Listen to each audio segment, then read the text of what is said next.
Question पे अगर आप स्टेट देंगे, स्टेट देने के बाद अगर आप बीपीएससी देंगे तो आप 100% सफलता की गारंटी होगी कि क्वेश्चन यहीं से आएगा। तो बिल्कुल जिसे आपको याद हो जाए। बहुत सारे वीडियो हैं, देखिए जो भी क्वेश्चन है पूरा बेसिक से हाई लेवल तक बताया गया है। तो बिल्कुल क्वेश्चन को देखें। बहुत सारे एग्जाम्स में क्या आया, डेट पूछा जा रहा है, तो कौन कौन सा डेट है उस डेट को माइंड करें। तो प्लीज वीडियो को देखें। और न्यूयॉर्क शहर में कब हुआ था? ऑप्शन ए है 10 दिसंबर 1851, ऑप्शन बी है 20 दिसंबर 1851, ऑप्शन सी है 10 दिसंबर 1931, ऑप्शन डी है 10 दिसंबर 1861। तो मेलविल डेवी का जन्म न्यूयॉर्क शहर में 10 दिसंबर 1851 में हुआ था। ऑप्शन ए आपका सही जवाब हो जाएगा। मेलविल डेवी के बारे में बात करते हैं। मेलविल डेवी का जन्म न्यूयॉर्क शहर में हुआ था। यह एक अमेरिकन लाइब्रेरियन और शिक्षक थे। इन्होंने देखिए क्या किया था, इनका जो ख्याति प्राप्त है वो है लाइब्रेरी वर्गीकरण, यानी लाइब्रेरी क्लासिफिकेशन, लाइब्रेरी वर्गीकरण की डेवी दशमलव प्रणाली के आविष्कार के लिए इन्हें जाना जाता है, के आविष्कार के लिए जाना जाता है। किन्हें जाना जाता है? तो मेलविल डेवी को के लिए जाना जाता है। चलिए नेक्स्ट क्वेश्चन पे चर्चा करते हैं। वर्गीकरण का जनक किसे माना जाता है? ऑप्शन है मेलविल डेवी, ऑप्शन बी है S R Ranganathan, option C है C A Cutter, option D है नन ऑफ दीज। तो अभी देखिए पिछला क्वेश्चन में भी चर्चा कर चुके हैं। आधुनिक पुस्तकालय वर्गीकरण का जनक मेलविल डेवी को कहा जाता है। ऑप्शन ए आपका सही जवाब हो जाएगा। चलिए नेक्स्ट क्वेश्चन पे चलते हैं। मेलविल डेवी द्वारा अमेरिकन लाइब्रेरी एसोसिएशन की स्थापना कब की गई थी? ऑप्शन ए है 1876, ऑप्शन बी है 1889, ऑप्शन सी है 1887, ऑप्शन डी है 1891। तो मेलविल डेवी द्वारा अमेरिकन लाइब्रेरी एसोसिएशन की स्थापना कब की गई थी? तो याद रखिएगा 6 अक्टूबर 1876 में की गई थी। ऑप्शन ए आपका सही जवाब हो जाएगा। देखा अमेरिकन लाइब्रेरी एसोसिएशन के सचिव के रूप में मेलविल डेवी का कार्यकाल क्या था? तो देखिए जब अमेरिकन लाइब्रेरी एसोसिएशन का निर्माण हुआ था उस समय सचिव के रूप में मेलविल डेवी का कार्यरत थे। उनका कार्यकाल क्या था ये पूछा जा रहा है। उनका कार्यकाल 1876 से 1890 था। ऑप्शन बी आपका सही जवाब हो जाएगा। आप देखिए 1876 से 1890 ये याद रखिएगा वो किस पद पर थे? वो सचिव पद पर थे। 1890 से याद रखिएगा 1890 से 1893 तक 1893 तक मेलविल डेवी जो है अमेरिकन लाइब्रेरी एसोसिएशन के क्या रहे? अध्यक्ष रहे। याद रखना है ये इस क्वेश्चन को। तो सचिव के रूप में कब तक रहे? 1876 से 1890, और अध्यक्ष के रूप में कब काम किए? 1890 से 1893 तक। चलिए नेक्स्ट क्वेश्चन पे हम चलते हैं। पहली पत्रिका लाइब्रेरी जर्नल किसके द्वारा शुरू की गई थी? ऑप्शन ए है मेलविल डेवी, ऑप्शन बी है S R Ranganathan, option C है C A Cutter, option D है नन ऑफ दीज। तो पुस्तकालय विज्ञान की पहली पत्रिका, अगर क्वेश्चन पूछा जाएगा पुस्तकालय विज्ञान की पहली पत्रिका कौन थी? याद रखिएगा पुस्तकालय विज्ञान की पहली पुस्तिका लाइब्रेरी जर्नल थी। तो ये किसके द्वारा शुरू की गई थी? याद रखिएगा ऑप्शन ए मेलविल डेवी के द्वारा। ऑप्शन ए आपका सही जवाब हो जाएगा। चलिए नेक्स्ट क्वेश्चन पे चलते हैं। मेलविल डेवी न्यूयॉर्क शहर के कोलंबिया कॉलेज के लाइब्रेरियन कब बने? Option A 1883, option B 1887, option C 1876, option D 1889। तो मेलविल डेवी न्यूयॉर्क शहर के कोलंबिया कॉलेज के लाइब्रेरियन कब बने? तो 1883 में। ऑप्शन ए आपका सही जवाब हो जाएगा। नेक्स्ट का जन्म कब हुआ था? देखिए डॉक्टर एस रंगनाथन को भारतीय लाइब्रेरियन का जनक कहा जाता है। इनका जन्म कब हुआ था? इनका जन्म 12 अगस्त 1892 को हुआ था। ऑप्शन ए आपका सही जवाब हो जाएगा। रंगनाथन ने बेंगलोर में documentation research and training centre की स्थापना कब की थी? Option A 1951, option B 1971, option C है 1962, ऑप्शन डी है 1969। तो रंगनाथन ने बेंगलोर में documentation research and training centre की स्थापना कब की थी? 1962 में की थी। ऑप्शन सी आपका सही जवाब हो जाएगा। डॉक्टर एस रंगनाथन द्वारा प्रोलेगोमेना टू लाइब्रेरी क्लासिफिकेशन प्रथम संस्करण पुस्तक कब लिखी गई थी? ऑप्शन ए 1931, ऑप्शन बी है 1933, ऑप्शन सी 1934, ऑप्शन डी है 1937। तो कब लिखी गई थी? 1937 में। ऑप्शन डी आपका सही जवाब हो जाएगा। ये देखिए, ये एग्जाम में कम से कम 10 बार। इस वर्ष अरुणाचल प्रदेश सार्वजनिक पुस्तकालय अधिनियम को पारित किया गया था? ऑप्शन ए 2009, ऑप्शन बी है 2011, ऑप्शन सी है 2012, ऑप्शन डी है 2014। तो किस वर्ष अरुणाचल प्रदेश सार्वजनिक पुस्तकालय अधिनियम को पारित किया गया था? तो वर्ष 2009 में। ऑप्शन ए आपका सही जवाब हो जाएगा। चलिए, क्या दे रखा? पुस्तकालय विज्ञान शब्द का प्रयोग सर्वप्रथम किसने किया था? तो पुस्तकालय विज्ञान शब्द का प्रयोग सर्वप्रथम डॉन डिकिंसन ने किया था। अब देखिए, ये किस में किया था? ये अपनी बुक, ये इनकी बुक थी, इनकी बुक का नाम है पंजाब लाइब्रेरी प्राइमर, जिसे डॉन डिकिंसन ने लिखा था। इसी बुक में इसने प्रयोग किया था, पुस्तकालय विज्ञान शब्द का प्रथम बार प्रयोग किए थे। कौन? डॉन डिकिंसन ने। किस बुक में? तो पंजाब लाइब्रेरी प्राइमर में। चलिए, नेक्स्ट क्वेश्चन पे चलते हैं। अब देखिए, नेक्स्ट क्वेश्चन क्या दे रखा? अमेरिका में पुस्तकालय विज्ञान शब्द से पहले किस शब्द का प्रयोग किया जाता था? देखिए, अमेरिका में पुस्तकालय विज्ञान से पहले किस शब्द का प्रयोग किया जाता था? Option A library technology, option B है लाइब्रेरी इकोनॉमी, ऑप्शन सी है लाइब्रेरी मैनुअल, ऑप्शन डी है लाइब्रेरी मैनेजमेंट। तो अमेरिका में पुस्तकालय विज्ञान सबसे पहले किस शब्द का प्रयोग किया जाता था? तो ऑप्शन बी लाइब्रेरी इकोनॉमी। आपका ऑप्शन बी आपका सही जवाब हो जाएगा। नेक्स्ट भाषा से हुई है, याद रखिएगा, लाइब्रेरी शब्द की उत्पत्ति लैटिन भाषा लाइबर से हुई है। ऑप्शन बी आपका सही जवाब हो जाएगा। नेक्स्ट क्वेश्चन चलते हैं। सामग्री का संग्रह रखने वाला पुस्तकालय इनमें से क्या कहलाता है? याद रखिए, मुद्रित सामग्री का संग्रह रखने वाला पुस्तकालय ट्रेडिशनल लाइब्रेरी कहलाता है। ऑप्शन ए आपका सही जवाब हो जाएगा। नेक्स्ट, जिन पुस्तकालयों में मुद्रित पुस्तकों के साथ साथ डिजिटल पुस्तकों का भी संग्रह हो, वह पुस्तकालय क्या कहलाता है? Option A traditional library, option B है डिजिटल लाइब्रेरी, ऑप्शन सी है हाइब्रिड लाइब्रेरी, ऑप्शन डी है इलेक्ट्रॉनिक लाइब्रेरी।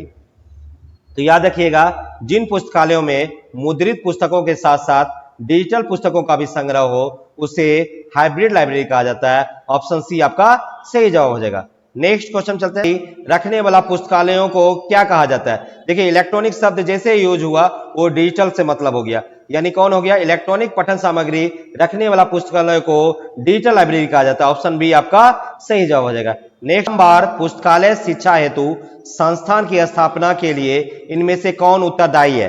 देखिए, अगर भारत की बात करें, अगर ये क्वेश्चन पूछा जा रहा है प्रथम बार, यानी वो पूरे वर्ल्ड का बात कर रहा है, प्रथम बार पुस्तकालय शिक्षा के लिए संस्थान की स्थापना के लिए इनमें से कौन उत्तरदायी है? अगर पूछा जा रहा है ऐसा क्वेश्चन, तो याद रखिएगा ऑप्शन मेलविल डेवी के मारिएगा। और अगर पूछा जाएगा भारत का, पूछा जाएगा कि प्रथम बार भारत पुस्तकालय शिक्षा के लिए संस्थान की स्थापना के लिए इनमें से कौन उत्तरदायी है? तो भारत के लिए कौन कौन उत्तरदायी संस्थान के लिए, पुस्तकालय शिक्षा के लिए? अगर देखिए, महत्वपूर्ण भूमिका कौन कौन निभाया है, तो याद रखिएगा डॉक्टर एस रंगनाथन,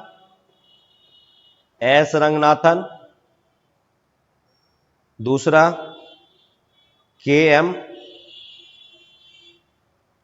असदुल्ला हो जाएगा, तीसरा हरिनाथ डे, और चौथा W.S. बॉर्डन,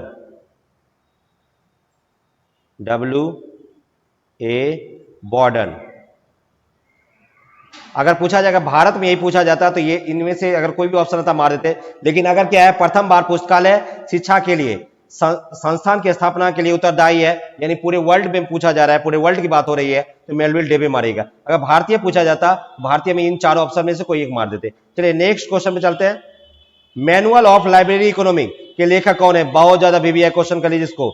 manual of library economy के लेखक कौन है? तो option A, manual of library economy के लेखक जेडी ब्राउन है। ऑप्शन ए आपका सही जवाब हो जाएगा। क्वेश्चन देखिए, भारत में राष्ट्रीय ग्रंथ सूची का जनक किसे कहा जाता है? Option A JD Brown, option B है एसडी ब्राउन, ऑप्शन सी है बीएस केशवन, ऑप्शन डी है एस आर रंगनाथन। तो भारत में राष्ट्रीय ग्रंथ सूची का जनक बीएस केशवन को कहा जाता है। ऑप्शन सी आपका सही जवाब हो जाएगा। इनके बारे में बता, राष्ट्रीय ग्रंथ सूची का जनक किसे कहा जाता है? याद रखिए, ऑप्शन ए है जेडी ब्राउन, ऑप्शन बी है एसडी ब्राउन, ऑप्शन सी है बीएस केशवन, ऑप्शन डी है एस आर रंगनाथन। तो भारत में राष्ट्रीय ग्रंथ सूची का जनक बी एस केशवन को कहा जाता है। ऑप्शन सी आपका सही जवाब हो जाएगा। अब देखिए बी एस केशवन के बारे में बात करते हैं।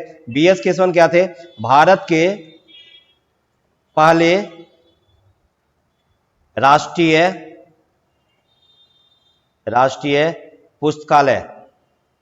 पुस्तकालय अध्यक्ष कौन थे? तो बी एस केशवन थे। तो ऑप्शन सी आपका सही जवाब हो जाएगा। किसके द्वारा लिखी गई थी? Option A Asa Don Dickinson, option B है S R Ranganathan, option C है W A Borden, option D है नन ऑफ दीज। तो देखिए पंजाब लाइब्रेरी प्राइमर पुस्तक किसके द्वारा लिखी गई थी? तो आशा डॉन डिकिंसन के द्वारा। ऑप्शन ए आपका सही जवाब हो जाएगा। नेक्स्ट क्वेश्चन चलते हैं। इंपीरियल लाइब्रेरी को राष्ट्रीय लाइब्रेरी कब घोषित किया गया था? ये बहुत ही अच्छा क्वेश्चन है। इंपीरियल लाइब्रेरी को राष्ट्रीय लाइब्रेरी कब घोषित किया गया था? ऑप्शन ए है 1951, ऑप्शन बी है 1955, ऑप्शन सी है 1948, ऑप्शन डी है 1962।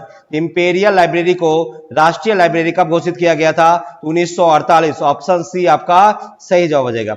नेक्स्ट क्वेश्चन चलते हैं कि राष्ट्रीय पुस्तकालय अध्यक्ष कौन थे? देखिए इस क्वेश्चन का पीछे भी हम चर्चा कर चुके हैं। तो भारतीय राष्ट्रीय पुस्तकालय के अध्यक्ष बी एस केशवन थे। ऑप्शन डी आपका सही जवाब हो जाएगा। अब देखिए इन्हें क्या कहा जाता है? तो देखिए बी एस केशवन भारतीय राष्ट्रीय ग्रंथ सूची के जनक के रूप में भी जाना जाता है। इन्हें बी एस केशवन को भारतीय राष्ट्रीय ग्रंथ सूची के जनक के रूप में भी जाना जाता है। चलिए नेक्स्ट क्वेश्चन चलते हैं। पुस्तकालय विवरण अधिनियम किस वर्ष पारित किया गया था? देखिए ये क्वेश्चन बहुत ही इंपॉर्टेंट है। पुस्तकालय विवरण अधिनियम कब पारित किया गया था? Option A 1954, option B 1961, option C है 1971, ऑप्शन डी है 1981। पुस्तकालय विवरण अधिनियम कब पारित किया गया था? 1954 में। ऑप्शन ए आपका सही जवाब हो जाएगा। नेक्स्ट क्वेश्चन चलते हैं। विश्व का पहला सार्वजनिक पुस्तकालय अधिनियम कहां लागू किया गया था? याद रखिएगा विश्व का पहला सार्वजनिक पुस्तकालय अधिनियम कहां लागू किया गया था? तो इंग्लैंड में। कब लागू किया गया था? तो 1850 में। ऑप्शन ए आपका सही जवाब हो जाएगा। नेक्स्ट क्वेश्चन चलते हैं। Option A Kolkata, option B है मुंबई, ऑप्शन सी है दिल्ली, ऑप्शन डी है चेन्नई। तो भारत का राष्ट्रीय पुस्तकालय कहां स्थित है? तो कोलकाता में। ऑप्शन ए आपका सही जवाब हो जाएगा। अब देखिए याद रखिएगा भारतीय राष्ट्रीय पुस्तकालय की स्थापना 1948 में हुई थी। 1948 में हुई थी जब इंपीरियल लाइब्रेरी का नाम बदलकर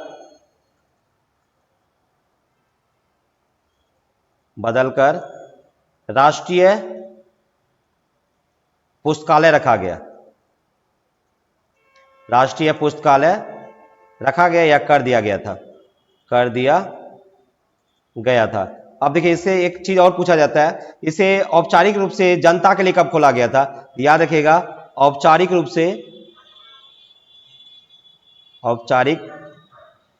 से इसे जनता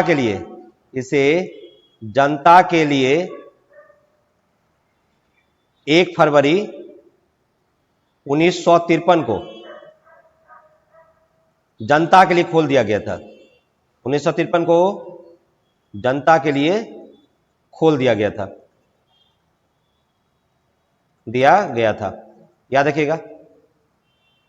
इससे रिलेटेड क्वेश्चन आते हैं आपके एग्जाम में कि भारतीय राष्ट्रीय पुस्तकालय को कब जनता के लिए खोल दिया गया था? 1 फरवरी 1953 को। चलिए नेक्स्ट क्वेश्चन पे चलते हैं। कौन सी लाइब्रेरी औपचारिक और अनौपचारिक शिक्षा का समर्थन करती है? तो कौन सी लाइब्रेरी जो है औपचारिक शिक्षा और अनौपचारिक शिक्षा का समर्थन करती है? ऑप्शन ए है सार्वजनिक पुस्तकालय, ऑप्शन बी है कॉलेज पुस्तकालय, ऑप्शन सी है स्कूल पुस्तकालय, ऑप्शन डी है विश्वविद्यालय पुस्तकालय। तो कौन सी लाइब्रेरी औपचारिक और अनौपचारिक शिक्षा का समर्थन करती है? तो ऑप्शन ए सार्वजनिक पुस्तकालय आपका सही जवाब हो जाएगा। नेक्स्ट क्वेश्चन चलते हैं। सबसे बड़ा पुस्तकालय कौन सा है?